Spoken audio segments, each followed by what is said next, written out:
সুপ্রিয় দর্শক, এই মুহূর্তের সবথেকে বড় খবর। দর্শক, আপনারা জানেন মোথাবাড়ি হিংসার ঘটনায় এখনও পর্যন্ত গোটা এলাকা যেন থমথমে হয়ে রয়েছে।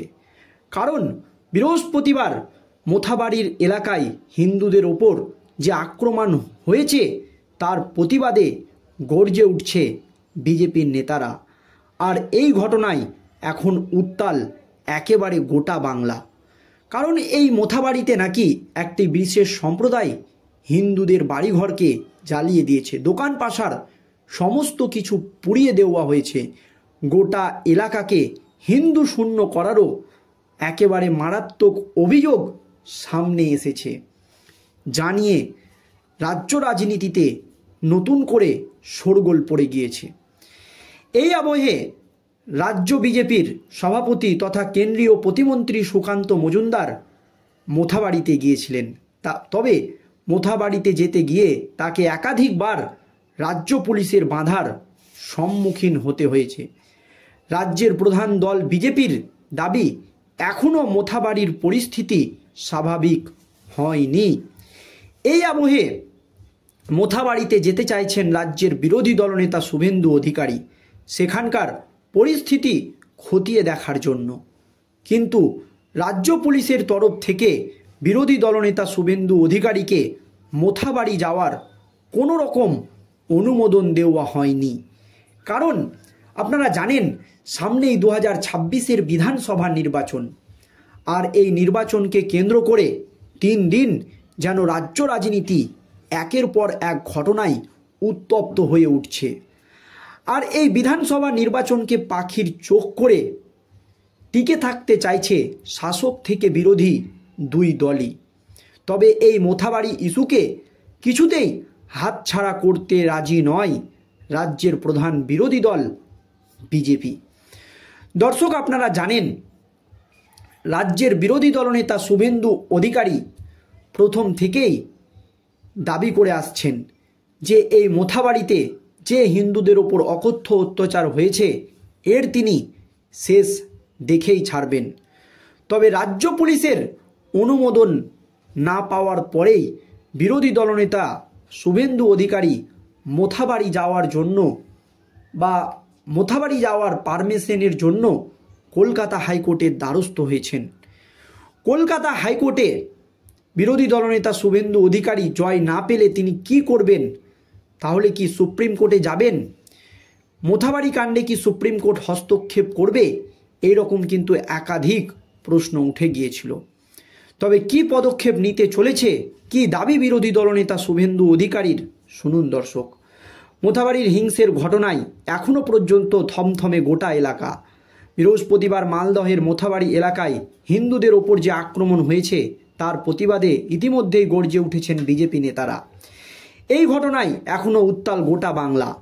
মোথাবাড়ির অশান্তির এই ঘটনার প্রতিবাদে এবার একদিনের জন্য সমাজ মাধ্যমে প্রোফাইল চিত্রগুলি পরিবর্তন করলেন বিজেপি নেতা শুভেন্দু অধিকারী। বর্তমানে রাজ্যের বিরোধী দলনেতা যে প্রোফাইল ছবি দেখা যাচ্ছে সেখানে লেখা রয়েছে তোমার বাড়ি আমার বাড়ি মোথাবাড়ি।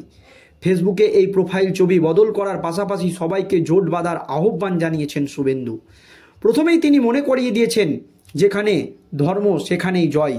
তারপরেই রাজ্যের হিন্দুদের উদ্দেশ্যে তার প্রশ্ন, আর কত শতবার হিন্দুরা আক্রান্ত হলে আমরা জোট বাঁধব, একে অপরের পাশে দাঁড়াবো।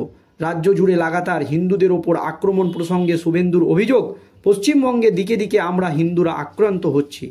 শুধুমাত্র আমরা হিন্দু এই কারণেই, আজ মোথাবাড়ি তো কাল আমার বাড়ি আপনার বাড়ি। হিন্দুত্বের জিকির তুলে এরপরই তিনি আহ্বান জানিয়েছেন, আসুন সবাই মিলে জোট বাঁধি, প্রত্যেকের বাড়ির উঠোনে থাকুক তুলসী মঞ্চ, সন্ধ্যাবেলায় এলাকায় মুখরিত হোক শঙ্খধ্বনি, যে নিজের এলাকায় মন্দিরের সন্ধ্যার আরতির আওয়াজ ছড়িয়ে পড়ুক পুরো পাড়ায়। আমরা আক্রান্ত কারণ আমরা বিভক্ত, আমাদের অভিন্ন ধর্মীয় রীতি আচার আচরণ আমাদের ঐক্যবদ্ধ শক্তির পরিচয় হয়ে উঠুক।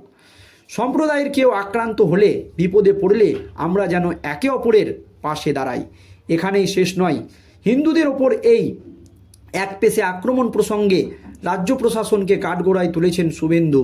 তার কথায়, পশ্চিমবঙ্গের পক্ষপাতদুষ্ট পুলিশ প্রশাসন হিন্দুদের পাশে নেই, আমরাই পারব নিজেদের রক্ষা করতে।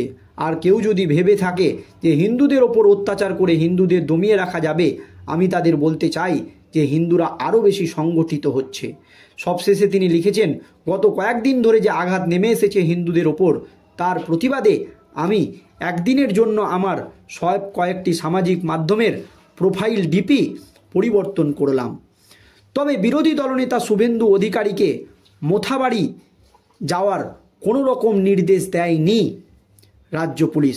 তারপরই বিরোধী দলনেতা শুভেন্দু অধিকারী মোথাবাড়ি যাওয়ার উদ্দেশ্যে কলকাতা হাইকোর্টের দ্বারস্থ হয়েছেন এবং কলকাতা হাইকোর্ট যদি অনুমোদন না দেয় বা কলকাতা হাইকোর্টে তিনি যদি হেরে যান এই মামলায়, তাহলে কিন্তু সুপ্রিম কোর্টের হস্তক্ষেপেরও দাবি করা হয়েছে। দেখুন দর্শক, মোথাবাড়ি যাওয়ার অনুমতি চেয়ে আদালতের আবেদন রাজ্য বিধানসভার বিরোধী দলনেতা শুভেন্দু অধিকারীর।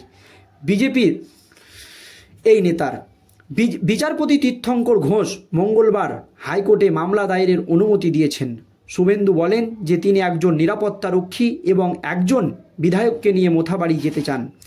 এই সপ্তাহে মামলার শুনানি হওয়ার সম্ভাবনা রয়েছে। তবে শুভেন্দু বলেন যে তিনি কোনো মিছিল করবেন না, সেখানে কোনো সমস্যা বা বিশৃঙ্খলার পরিস্থিতি তৈরি হওয়ার সম্ভাবনা একেবারেই নেই। তিনি কেবল একজন নিরাপত্তারক্ষী এবং একজন বিধায়ককে নিয়ে যেতে চান। আদালত শুভেন্দুর আবেদনের পুরো বিষয়টি বিবেচনা করবে বলে জানিয়েছে। অর্থাৎ বিরোধী দলনেতা শুভেন্দু অধিকারীর যে আবেদন, সেটাকে গ্রহণ করা হয়েছে আদালতের তরফে। গত 3 দিনে মালদহের মোথাবাড়ির অশান্তি ও গোষ্ঠী সংঘর্ষের ঘটনায় পুলিশ 61 জনকে গ্রেপ্তার করেছে। এর সাথে এখনও পর্যন্ত 19টি মামলা দায়ের করা হয়েছে। শনিবার রাজ্য পুলিশের এডিজি আইন শৃঙ্খলা জাভেদ শামীম ভবনে বলেন, ঘটনাটি নজরে আসতেই প্রয়োজনীয় পদক্ষেপ নেওয়া হয়েছে। পরিস্থিতি এখন নিয়ন্ত্রণে।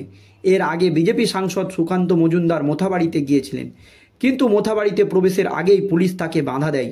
সুকান্ত পুলিশের বিরুদ্ধে ক্ষমতার অপব্যবহারের অভিযোগ তোলেন। শুক্রবার কলকাতা হাইকোর্টে জেলা ম্যাজিস্ট্রেট এবং পুলিশ সুপারকে 3 এপ্রিলের মধ্যে হিংসার ঘটনায় গৃহীত পদক্ষেপের প্রতিবাদ বা করার এবং প্রতিবেদন জমা দেওয়ার নির্দেশ দিয়েছে। তবে শেষ পর্যন্ত বিরোধী দলনেতা এই মোথাবাড়ি কাণ্ডে সুপ্রিম কোর্টের দ্বারস্থ হওয়ারও কিন্তু হুঁশিয়ারি দিয়েছে, এমনই কিন্তু সূত্র মারফত খবর পাওয়া যাচ্ছে। কিন্তু মোথাবাড়ির ঘটনা ঠিক কি, মোথাবাড়িতে ঠিক কি ঘটেছে, সেটা তিনি মোথাবাড়িতে গিয়ে সরজমিনে এই পরিস্থিতি খতিয়ে দেখতে চান যে কী ধরনের অকথ্য অত্যাচার হয়েছে মোথাবাড়ির হিন্দুদের ওপর। দর্শক, এই নিয়ে আপনাদের কি মতামত অবশ্যই ভিডিওর কমেন্ট বক্সে কমেন্ট করে জানাবেন। ধন্যবাদ।